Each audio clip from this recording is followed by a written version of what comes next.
Maqaan kee jedhama maal jettee isa dhuftee? Kanan fi Gambeellaa irratti waan itti barumsaaf dhufe. Eshi. Torban sadii jimaata darbee laaltiin koo baay'inaan kun ture. Okay. Dinaa jettan. Jimaata galgala dhufe. Suba kadhachaa jirru.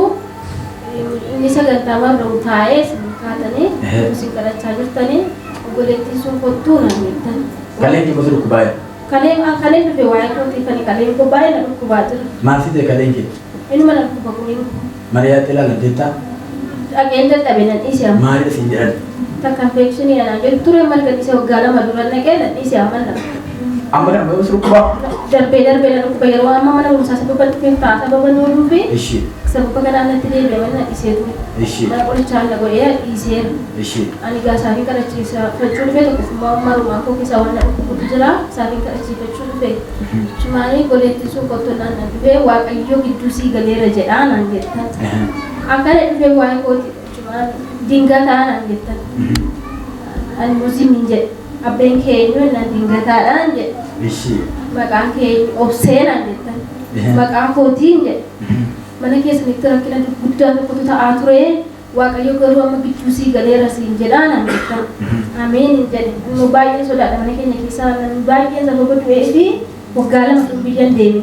Maaliif du'an?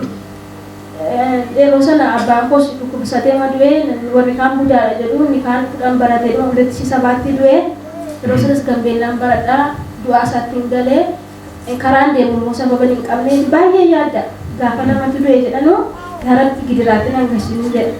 Yeroo sana keessa immoo kilaasii kootii abbaan isaa tokko du'ee ture waan ta'eef yoo waaqayyo qoramsatti nan galchii kana keessatti jedha baay'ee yaadda. Achumaanii gaafa isin akkanaan jettanii ishiin jedhee ergaa baay'ee natti dubbattan kan bara kana keessa naata saganaan dhufaa yeroo naa ta'ee jechuudha. Achitti moora yaada qabaanii. Nana bamoo nan dhufa. Akkaan dhufaan. Uletti shasna aratti jettanii ergaa lama waasii ta'uu naan jettanii natti dubbattan isatti nan deebi'e. Eshi. Isa sana gaafa natti dubbattan ishi jedhee nan galee. Eshi. Ana gibbii galee obboleessituu kan dippiloomaa baratu Dambidolloo irraa naa dawwal. Suma asii boomoo? Inni Dambidolloo irraa barata. Ani immoo asiin bahe. Okay, ishi. Asii bahee anaa gibbii keessa galee naa dawwal. Sii kadhate nama sii gale. Ishi. Gaafa garuu nagaadhaan nagaadhuman jedhee waan dubbanne. Waan dubbannee gaafa guyyaa 28 natti dubbatame. Akkuma eeggaleedhuma gaafa maskarama guyyaa afurii namni du'aa mana keessaa bahutu ture. Amma garuu waaqayyo gidduu sii galeera naan jedhama. Ishi. Ani immoo waa'ee du'aan sodaachaa jira waan ta'eef ishi jedhee na gammadeera. Garuu gaafa maskaramiin itti galu allaalleen sodaa baay'een sodaa. Erga darbee moo? Ittiin sodaa iyyuu qaaqumee keessa na jalqabe sodaa. Okay. Isa booddee sodaan na jalqabee ani immoo maalan jedhaa macaafa moototaa boqonnaa afur lammaffaasa boqonnaa afur lakkoofsa 16 isa dubartittiidhaan mucaa waggaa irraan isa jennaan nan sossobiin kaan jenneen iseen.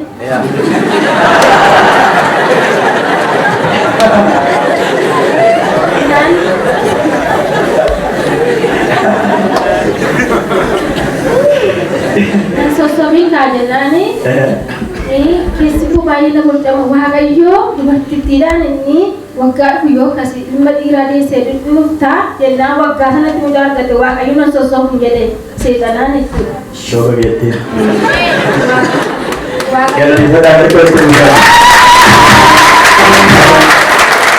Waaqayyo nan sossobuun jedha. Ammas ilman sodaachisti. Ammas nan sossobu waaqayyo lama dubbatu jedha. Dhuma si sodaachisirre? Isuma qaba sababa karaan cufaadha. Yoo dhaqe karaan gad deebi'uu hin qabu.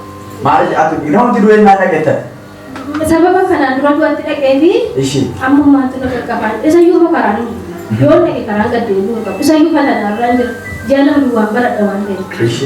Kanaaf jedheen waaqayyo na sossobuun jedha. Isa booddee gaafa qaaquma hin galu mucaan boleessa abbaa kootiitiin dawwal. Manni keenya nagaadhaan nagaa.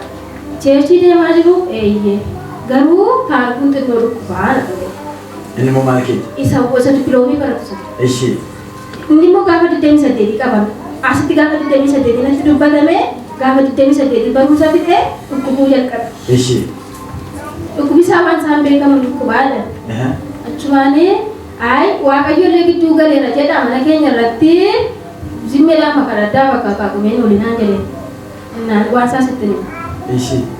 Samin si torban sana keessa immoo kan adda isa ta'uu isaa adda baafadhee abjuu kootiinitu obboleessi koo uletti ishii sabaatti sababa du'ee fi inni kun immoo isa bukkee jilgeenfatee jira. Isa ta'uu kan inni ittiin adda baafadhe mana keenya keessa. Isa du'e isa bukkee jilgeenfata inni kun. Inni sagalaan mucaatilaa tokkotu jira haadha kooti malee namni hin jiru. Inni du'anii jala dhufanii bakka isa du'aa hin jedhe bakka. Adda baafachuuf immoo waaqayyoon junaa kenne ammas biddeen baatanii mana keenyatti yaa'u. Achumatti nyaadhaa galaa jedhanii jenna warra fidanii achumatti qodaa gaditti baasa achumatti nyaatanii galaa nuuf jedha jennaani biddeenichaa dhiisee nan sokkee naanne biddeenichaan sabooddee nan dawwalee akkas akkasii naanne irra deebiin naa dawwale taarifummaa ta'ee nan gaafa sanaa ka'ee naanne akkas akkasillee jedhame bakka silmiidhaan maka daddaa waaqayyo garuu gidduu galeera jedhee yaada nama dubbatuun jedhe. Ameen. Sabooddee inni kenni kana namatti inni nama kana fuudhee dhaqenni uchichi obboleessa abbaa kooti ammas innis maal jedhaa waaqayyoon sirratti waan guddaa seexanillee sirratti waan guddaa yaade waaqayyo garuu gidduu galeera siin jedhaa jedha. Isa booddee kaagumee sadii dhaqee marraqamee silaa kaagumee sadii marraqamee maskarama maskaram sadii marraqamee maskaram sadii mirqaatii marraqamee maskaram afur du'aa ture. Aku main ke sadar pun. Ishi. Waaqayyo isani ina pegan ini ni aku dulu sudah nape. Baga kesi sendiri na baga para kampe sendiri dawalunis. Apa ni dawalunis? Jangan nak dawal ini nak dawal ini. Bayi nanti pada nak dawal aku masati. Baga kesi na jenis amma tidak dawal tensi egen jadi. Kita menunjuk di biji muda Yesus itu muda ada. Wanti waktu apa nak berubah karena kasih orang yang malam apa? No, konstan saya bisa mengatasi karena ia dua kali sih mobile jadi itu tuh bukan wanti ini kan saya skes mesti berubah. No, saya bisa.